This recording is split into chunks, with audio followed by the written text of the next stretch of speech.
أعوذ بالله من الشيطان الرجيم بسم الله الرحمن الرحيم সূরা জিন মাক্কি আয়াত 28 রুকু 2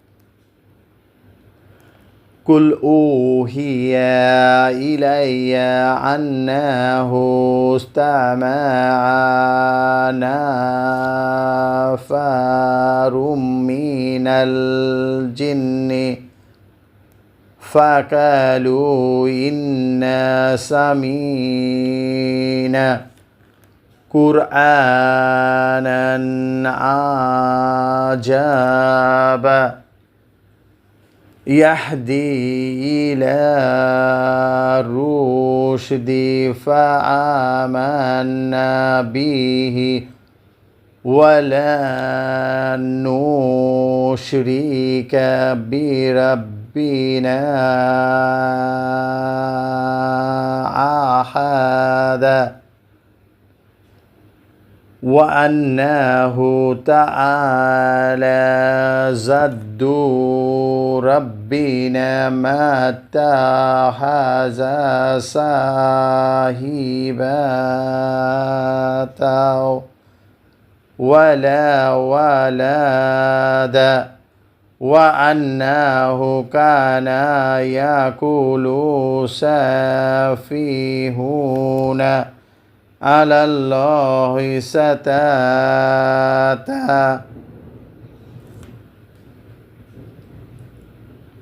وأنا جاننا على أن تأكل الإنس والجن على الله كذبا وأنه كان رجالا من الإنس يعوجون برجال من الجن فزادوهم رهقا وأنهم ظنوا كما ظننتم أن لا يبعث الله أحدا وأنا لمسنا السماء فوجدناها مليئت حرسا شديدا وشهبا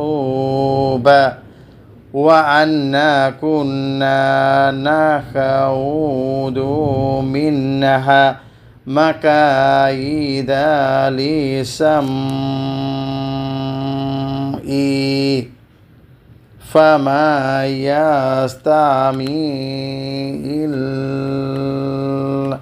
الآن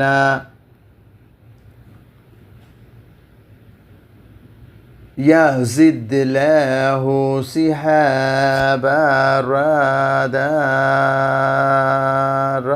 رصدا وأنا لا ندري عسار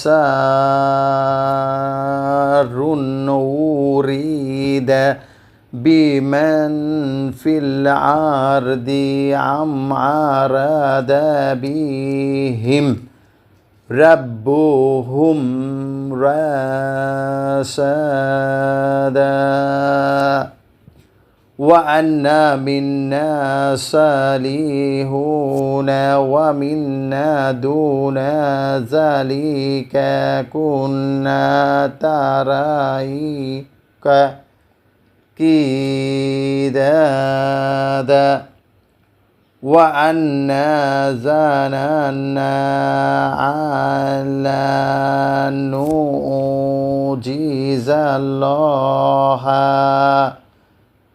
في الأرض ولا نجيزه هربا وأنا لما سمينا الهدى آمنا به فما يؤمن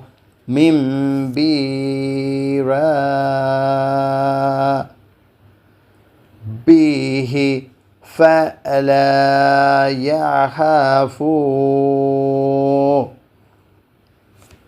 بخسا ولا رهقا وأنا منا المسلمون ومنا القاسطون فمن أسلم فأولئك تهروا رشدا وأما القاسطون فكانوا لجهنم حطبا وعلى استقاموا على الطريقات لأسقيناهم ماء غداقا لنفتناهم فيه وما يريد عن ذكر ربه يسلكه عذابا سعادا وأن المساجد لله فلا تدعوا مع الله أحدا وأنه لما كما عند الله كدوه كادوا يكونون عليه لبادا قل إنما أدعو ربي ولا أشرك به أحدا قل إني لا أملك لكم ضرا ولا رشدا قل إني لا يجيرني من الله أحد لن أجد من دونه ملتحدا إلا بلاغا من الله ورسالاته ومن يعد الله ورسوله فإن له نار جهنم خالدين فيها أبدا حتى إذا رأوا ما يوعدون فسيعلمون من أضعف نصيرا وأقد عددا قل إن أدري قريب ما توعدون أم يجعل له ربي عمدا আলিমুল গাইবি ফালা ইউজহিরু আলা গাইবিহি আহাদা ইল্লা মান ইরতাদা মির রাসূলিন ফাইন্নাহু ইয়াসলুকু মিন বাইনি ইয়াদাইহি ওয়া মিন খালফিহি রাসাদা ليعلم أن قد أبلغوا رسالات ربهم وأحاط بما لديهم وأحصى كل شيء عددا সদাকাল্লাহুল আলিউল আযীম। ইরশাদ হচ্ছে, বলো, ওহীর মাধ্যমে আমি জেনেছি যে জিনদের একটি দল কুরআন পাক শুনছে এবং তাদের জাতির কাছে বলেছে, আমরা তো এক বিস্ময়কর কুরআন শুনেছি যা সঠিক পথ নির্দেশ করে, ফলে আমরা এতে বিশ্বাস স্থাপন করেছি। আমরা কখনো আমাদের পালনকর্তার কোনো শরিক করব না এবং এটিও বিশ্বাস করেছি যে আমাদের পালনকর্তার মর্যাদা সুউচ্চ। তিনি কোনো স্ত্রী গ্রহণ করেনি এবং তার কোনো সন্তানও নেই। আমাদের মধ্যকার বোকারা আল্লাহ সম্বন্ধে অবাস্তব কথা বলতো, অথচ আমরা মনে করতাম মানুষ এবং জিন আল্লাহর সম্পর্কে কখনো মিথ্যা বলতে পারে না।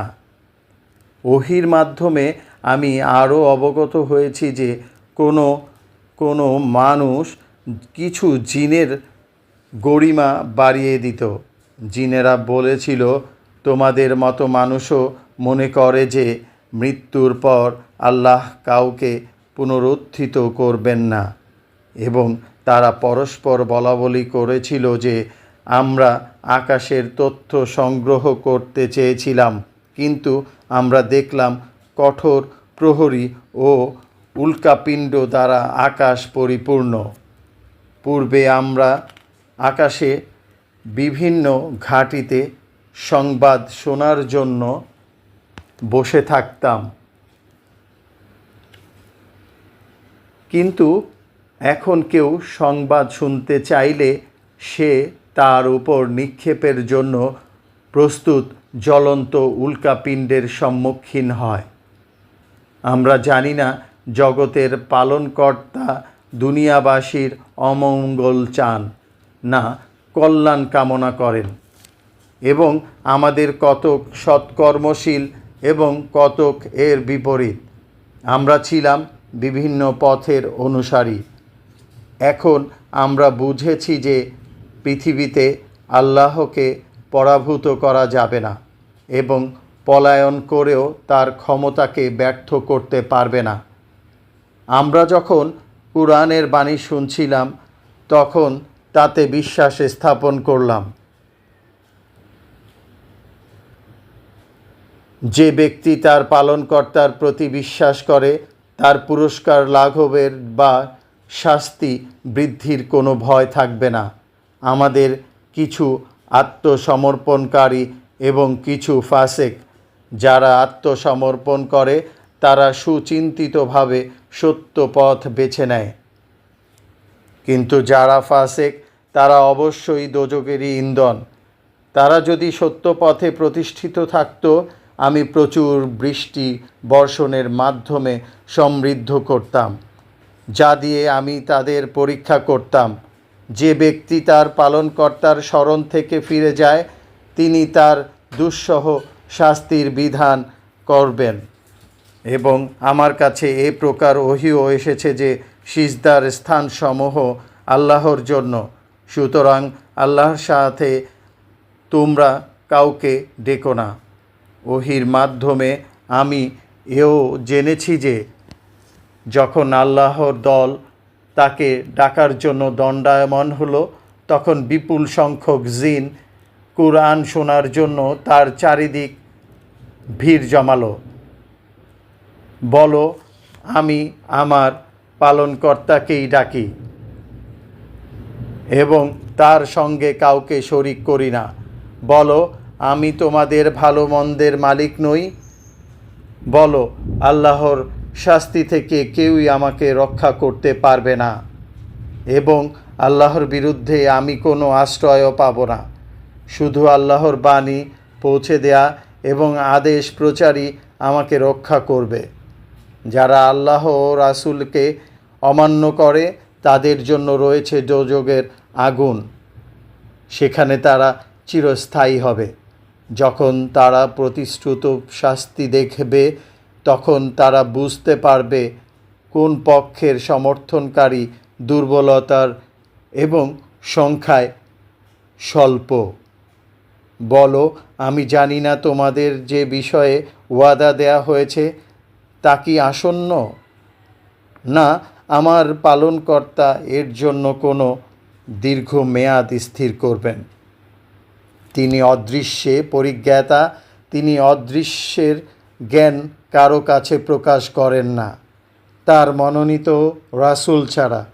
সেক্ষেত্রে আল্লাহ রাসূলের আগে ও পিছনে প্রহরী নিয়োজিত করেন। রাসূলগণ তাদের পালনকর্তার বাণী পৌঁছে দিয়েছেন কিনা তা দেখার জন্য। রাসূলগণের কাছে যা আছে তা তার জ্ঞানের গোচরে এবং তিনি সমস্ত কিছুর হিসাব রাখেন।